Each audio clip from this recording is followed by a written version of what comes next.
So hello welcome. शुरुआत करते हैं क्वेश्चन नंबर फर्स्ट, जो कि थोड़ा सा स्पेशल क्वेश्चन है। देखते हैं कि क्या क्वेश्चन हमें क्या कह रहा है। यहाँ पे हमें इलेक्ट्रिक फील्ड को फाइंड करना है एट ए एंड पोटेंशियल को भी फाइंड करना है। तो फर्स्ट वाला ऑप्शन जो है वो हमारा किसका दिया हुआ है, इलेक्ट्रिक फील्ड का दिया हुआ है। सेकंड जो है हमारा क्या दिया हुआ है, पोटेंशियल का दिया हुआ है। सो इलेक्ट्रिक फील्ड फाइंड करने के लिए ये तो एक्चुअली क्या होता है, हमारा वेक्टर एडिशन होता है। वेक्टर एडिशन के टर्म्स में हम अगर देखा जाए कि भाई ए पे अपन को फाइंड करना है, तो अगर हमें ए पे फाइंड करना हुआ तो हम बोल देंगे कि ये वाला हमारा ए पॉइंट है। इस ये जो भी कुछ चार्ज मानेंगे वो तो टेस्ट चार्ज मानेंगे। टेस्ट चार्ज जो हमको हमारा वो क्या होगा भाई, पॉजिटिव ही होगा।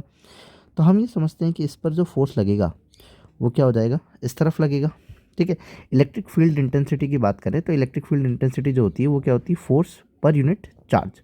तो इसमें जो होगा नॉर्मल के क्यू बाय आर स्क्वायर लगेगा। ठीक है, के क्यू बाय आर स्क्वायर।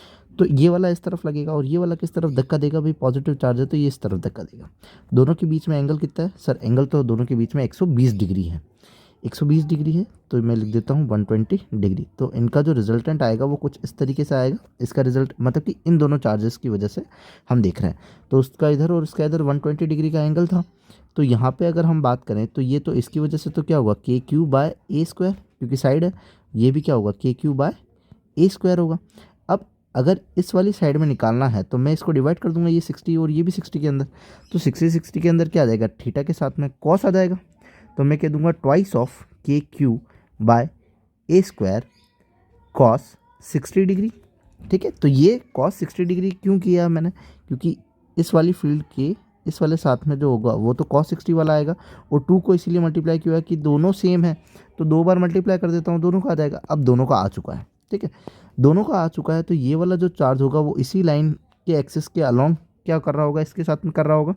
तो यहाँ पे एडिशन के साथ में क्या हो जाएगा, के 2Q बाय ए। तो यहाँ पे ये जो हमारी डिस्टेंस होती है वो एक्चुअली हम इस तरीके से देखते हैं, और ये वाली डिस्टेंस हमारी भी ए होगी और ये वाली डिस्टेंस भी ए होगी। तो हम नॉर्मली कह देंगे कि हमारी 2a होगी। 2a का स्क्वायर मतलब 4a स्क्वायर हो जाएगा। कॉस 60 डिग्री की जो वैल्यू होती है वो हमारे पास कितनी होती है, 1/2। तो यहाँ पे कोस 60 डिग्री को हटा के हम लिख देते हैं 1/2, एंड 1/2 से 2 कैंसिल आउट हो जाएगा। तो K Q by A square plus K 2Q by 4a square that is 2। Okay, now 2a square हम एलसीएम ले लेंगे, यहाँ पे आ जाएगा 2 के क्यू प्लस के क्यू। तो ये हम कह देंगे 3 के क्यू बाय 2a स्क्वायर। तो 3/2 के क्यू बाय ए स्क्वायर। तो ऑप्शन नंबर कौन सा हो जाएगा, नॉर्मली सेकंड ही हो जाएगा। बट पोटेंशियल की भी बात कर लेते हैं। अब पोटेंशियल तो नॉर्मली क्या होता है, एडिशन होता है हमारा सब चार्जेस का। तो अगर एडिशन देखेंगे इसके ऊपर चार्जेस का तो ये क्या हो जाएगा, के क्यू बाय आर। पोटेंशियल क्या होता है, के क्यू बाय आर। तो अगर एडिशन देखेंगे तो इसका क्या लिखेंगे, के क्यू बाय ए। इसका देखेंगे तो क्या लिखेंगे, प्लस के क्यू बाय ए। इसका देखेंगे तो क्या लिखेंगे, 2 के क्यू बाय 2 है। तो ये सही गया। तो कितने के क्यू आए सर, 3 के क्यू बाय ए आए। तो 3 के क्यू आया। तो ऑप्शन नंबर वैसे भी क्या है हमारा, सेकंड है। सिंपल था ना। नेक्स्ट क्वेश्चन हमें ये कह रहा है कि N atomic power nuclear reactor can deliver 300 megawatt. भाई कोई पावर है जो कि दे रहा है कितनी, 300 मेगावाट। मेगा के लिए क्या लगता है, 10 की पावर 6 लगता है। तो मेगा को हम क्या लिख सकते हैं, इंटू 10 की पावर 6, और हमने यहाँ पे नॉर्मली वॉट कर दिया है। Energy is release due to fusion of each nucleus uranium atom to U-238 is 170 mega electron volt. जो एनर्जी रिलीज हो रही है हर एक न्यूक्लियस के फ्यूजन की वजह से, मतलब कि जब वो टूटता है तब एनर्जी रिलीज कितनी कर रहा है, 170 मेगा। मतलब मेगा के लिए हम लिख देते हैं 10 की पावर 6। इलेक्ट्रॉन मतलब 1.6 इंटू 10 की पावर-19, और वोट का ये वोट। ठीक है, वी है, वी वोल्ट। ठीक है। The number of uranium atom fusion पर आर, मतलब कि सिंगल आर के अंदर कितने निकलेंगे वो हमें देखें। भाई पावर का नॉर्मल फॉर्मूला क्या था sir, power equals to work upon time होता है।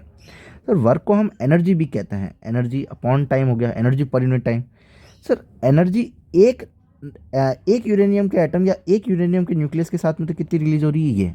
तो हमें निकालना है नंबर ऑफ। तो नंबर ऑफ मुझे नहीं पता है, तो नंबर ऑफ एनर्जी रिलीज हो रही होगी। ठीक है, तो ये पावर की जगह तो हम पावर लिख देते हैं, जैसे कि 300 इंटू 10 की power 6 is equal to number. मुझे नहीं पता कितने नंबर है, बट हर एक के साथ में एसोसिएटेड एनर्जी जो होता है 170 इंटू 10 की पावर 6 इंटू 1.6 इंटू में 10 की पावर-19 अपॉन में टी। सर ये टी, हाँ टी अभी फिलहाल तो सेकंड के अंदर है।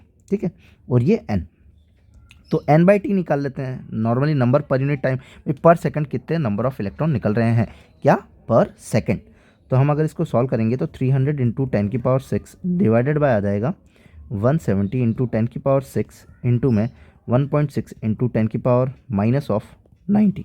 10⁻⁶ से ये कट जाएगा, 1.6 से पॉइंट हटाता हूँ तो मैं ऊपर भेज दूंगा, तो इसको नॉर्मली मैं 20 कर देता हूँ। 16 को मैं अप्रॉक्स 15 मान लेता हूँ, तो 15 2 जा और ये हो जाएगा, 0 से 0 वैसे भी कैंसिल आउट हो जाएगा। और 17 तो ये हमारे बचा 2/17 इंटू में 10⁻⁻20। अगर इसको भी मैं कट आउट करूँ तो ये बन जाएगा 0.11 समथिंग में आ जाएगा, मल्टीप्लाई 10⁻⁻20। तो अगर मैं इस पॉइंट को आगे की तरफ सरकाता हूँ कि पॉइंट हटा दो या तो फिर 2 0 लगा लो, 2 0 में से 1 0 तो क्या आ जाएगा, इसके काम में आ जाएगा, नीचे का 1 0 है तो 21 हो जाएगा। तो हम कह देंगे कि 1.1 इंटू में 10⁻⁻21 ये हमारे पास में क्या है, नंबर ऑफ इलेक्ट्रॉन रिलीज पर सेकंड। ठीक है, हमें कितना चाहिए भाई, पर आर के अंदर चाहिए, सेकंड के अंदर दिया हुआ है। तो 1.1 into 10⁻⁻21 is equal to n/t आया था भाई, तुम्हें t तो किस में था, सेकंड में था, तो इसको ऊपर भेज दो।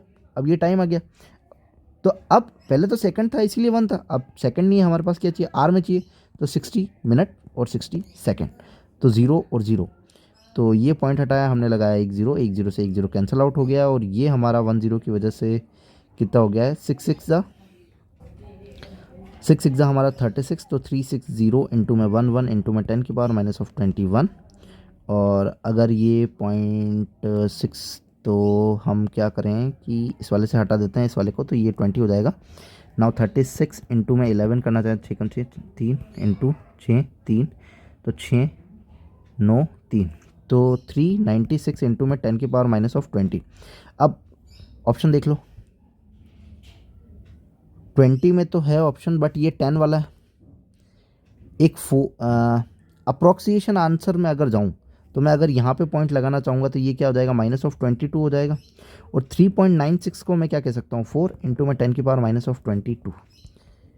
3.9 माइनस क्यों आएगा, वेट, नंबर ऑफ इलेक्ट्रॉन्स है, सॉरी यहाँ पे गलत हो गया, ये -20 था ना नीचे, तो अगर हम इसको ऊपर लिखेंगे तो ये क्या हो जाएगा, प्लस का हो जाएगा, तो ये यहाँ से प्लस का आना स्टार्ट हो गया है ना।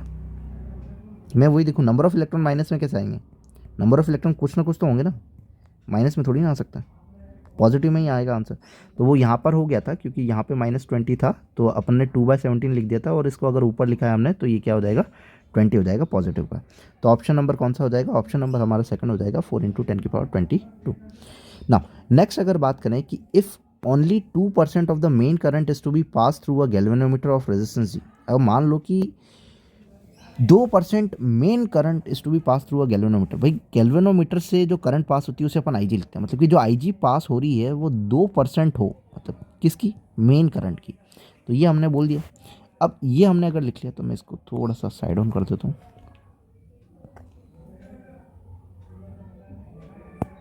ठीक है, तो इन्होंने बोला कि मेन करंट की तो ये पास हो, तो हमारे पास में then the resistance of a shunt connected is to be, shunt का जो फॉर्मूला होता है वो होता है S = G n-1। n क्या है, I by IG। Now I by IG में अगर लिखना चाहूँ तो इसको नॉर्मली सिंप्लीफाई करूँगा तो IG by I is equal to 2/100। तो I बाय IG जो हो जाएगा वो हमारा क्या हो जाएगा, 100/2, जो कि कितना हो रहा है, 50 हो रहा है। I बाय IG की वैल्यू कितनी है, 50। तो S = G, I by IG की वैल्यू कितनी, 50 - 1, ये कितना हो जाएगा, G/49। तो G/49 हमारी वैल्यू आ जाएगी। सो G/49 हमारा ऑप्शन नंबर कैंसिल हो जाएगा, 4th हो जाएगा। So here is the 3 questions. If you like then please subscribe. Thank you.